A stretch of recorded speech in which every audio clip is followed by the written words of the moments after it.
to the ABC show with Austin Duke, and I'm Barbara Pinson Lash, and we wanted to create this for people to understand the opposite generations or the extremes, right? Because I know in my years of age, I have some ways that I think of things, and of course, Austin, you can share your age, right? Yeah, I'm 25. She's younger than me. Yeah, a long time ago, maybe not. So we have a couple decades of difference in our age. I know I don't look it. Thank you very much. But FaceTime is a prime example Of the age gap? Yeah, there's a huge discrepancy in how we think about things.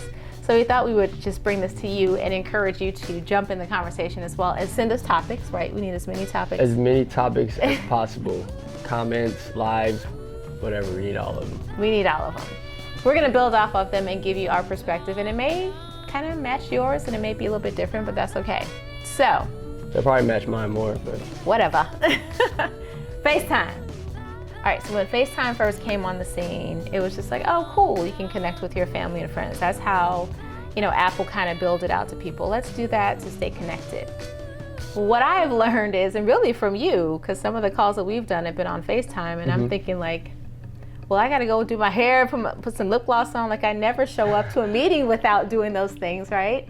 But it's like different. So how do you use FaceTime? So in my opinion, how I use FaceTime is certain people that I FaceTime, whether like me and my boys, we can sit on FaceTime all day.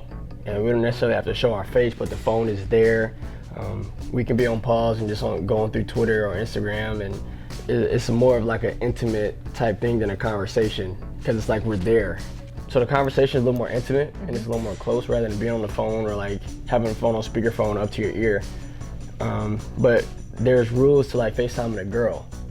There are rules? Yeah, or even girls FaceTiming you. So unless you're like really cool with that chick, like you can't just FaceTime around nowhere. Like you have to set it in a FaceTime appointment. By texting her? Yeah. Okay. Or y'all agreeing like, hey, can we FaceTime later? So it's like a virtual date? Or no? Yeah, I guess you could say virtual date. She just has to make sure that she looks good. Exactly, I get that. But then you have some girls who, you can just be cool with, or you're just friends with, or y'all are at that level where she doesn't always have to look her best for y'all to be on FaceTime together. So you can just FaceTime her whenever, or she can just FaceTime you whenever. But you have some people that FaceTime you, you're like, oh, they FaceTime me. Nope, not answering that right now. I'll look beat, or I'm just not answering it right now. Or we're not that type. We're not that cool. So if somebody just gives you their number and then y'all FaceTime, it's weird. Okay, it's weird if you don't make an appointment, you mean? Yeah, it's weird if you don't make an appointment. Okay, but okay, two things. So Austin and I have been friends for 2 years? Yeah, it is coming up on 2 years. So I'll FaceTime you whenever and he FaceTimes me whenever, which is totally cool because it's not, I get it now, right? But tell me this, I was on UNCC's campus just last week, and this girl was walking and talking, like we were all walking to the parking lot after class. She had her phone up and she was on a FaceTime call, I guess, with some lady, some chick, I guess her friend or sister or something. And they're having this conversation that everybody around can hear. And I was wondering, what is that about? Well, did she have ear pods on? No ear pods. Okay, so my generation, we're still the earpiece generation. Oh, the Bluetooth. The Bluetooth, yes. So, okay, don't even. Hey, I was very nice when you talked about your perspective. This is a safe zone. Bluetooth. But yes, because that way not everyone else can hear the conversation. Right. Not only that, but like they both had their faces in the screen and the other girl's like laying on the pillow in her bed. Like I'm just. You saw that close up? Well, I was right behind her. Well, look, when campus lets out, when classes let out, everybody's in this mad dash to their car. So everybody's kind of on each other and she's just walking like her friend is standing right there walking with her. Yeah, like I said earlier, I think that's one of the points of FaceTime is being able to really feel intimate or closer to a person than a phone call. I don't need to feel intimate and close with that person who's laying in the bed. Yeah. But but to you saying about the Bluetooth speakers, we have like the AirPods, or even just headphones. Period. So why not use those? If one of the points you made was to have the phone, and you can be doing other stuff too. Like you can have people on pause where you're not seeing their picture, but you're still talking to them.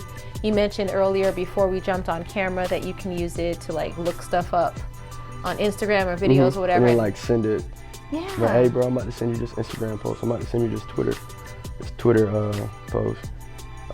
But you can do that with earpods too. Yeah, you can. Most people do. Really? Yeah, most people do. I know me and my boy Larry, like, if he doesn't have his AirPods on and he goes to a store, like I scream out, because he has the volume up, so I'll scream out something so like the cashier or somebody can hear me, like, yo, he... just say something random.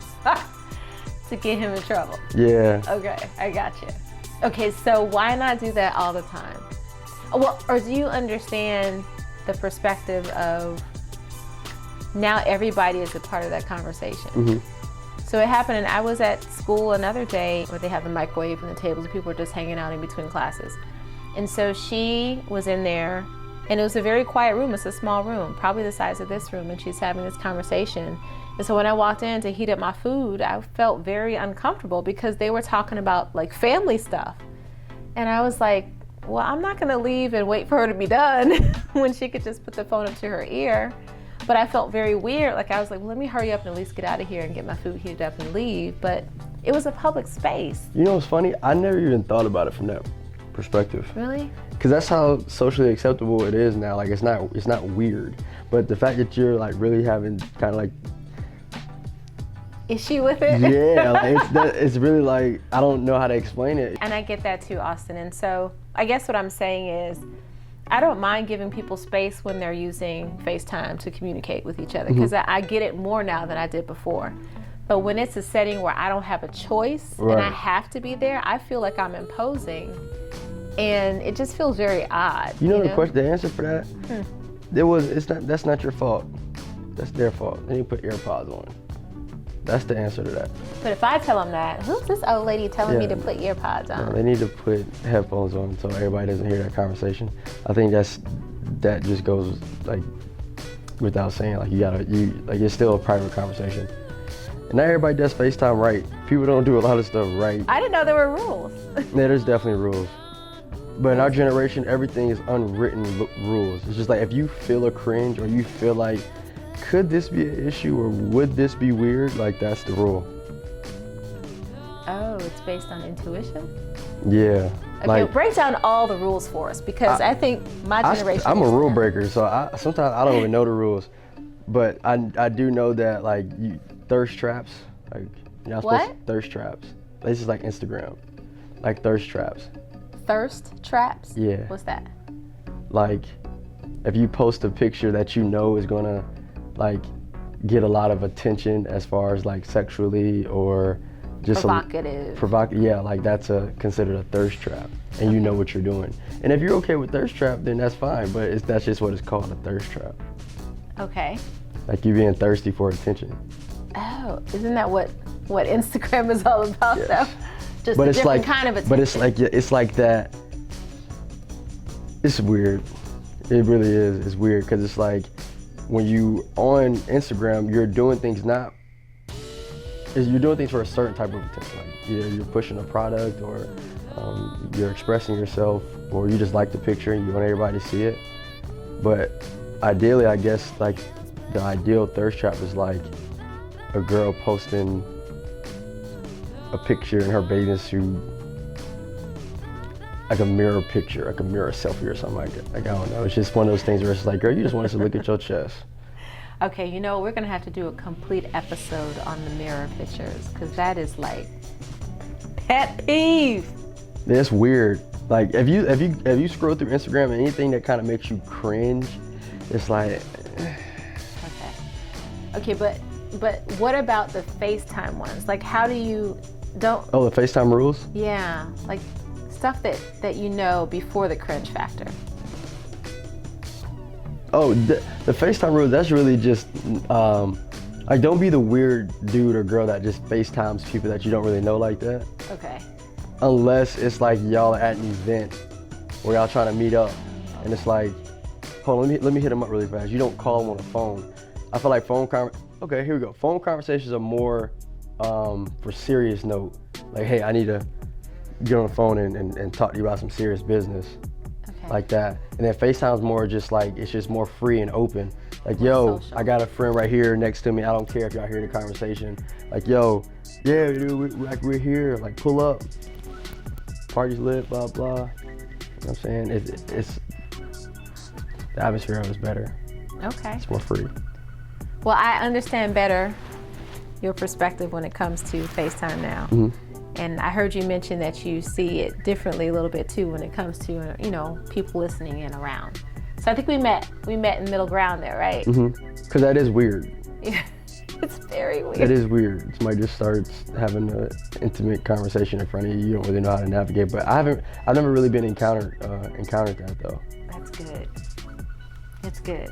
In fact, I wanted to take my phone out and take a video of her doing that, but then I thought that would just be creepy weird. I wanted to do it for this episode, but then I thought I would be creepier than I feel creeped out watching her in this conversation with this chick who's laying on the bed. Anyway, so the bottom line is, the rules are, it sounds like, if it's someone you don't know very well, then you probably wouldn't FaceTime because that's kind of weird. Mm-hmm. If it's someone you're just getting to know, like more than just a friend, you make an appointment. Mm-hmm. And if it's someone you just feel comfortable just FaceTime this because y'all are real cool. Anytime. And my requested rules are that if you're in a space where people who come in don't have a choice to be there or not, then don't be on FaceTime. Mm-hmm. And if the person that you're talking to... Or wear earpods. Or wear earpods, please. And if the person that you're talking to is laid out, sprawled out on the bed, can you please at least turn your phone? Oh, one more rule request. Let people know. Let people know what? If you're FaceTiming someone, no, that's different. That's speakerphone. Let people know when there are other people there. Or FaceTime, yeah. Oh, yeah. When you FaceTime someone, let them know if there's somebody else there with you. Well, most of the time when you FaceTime somebody, be like, where you at? If they don't know where, like, where you at? And then you flip the camera and you show them where you're at. Oh. Or you show them like this moment. So now you know their surroundings. See? So either you request by saying, where are you? Or you let people know right off the gate. Yeah, that's it. I appreciate that. Y'all appreciate that? That's just from my knowledge. And that's just from mine. You might have a different perspective, so that's where the C comes in. It's time to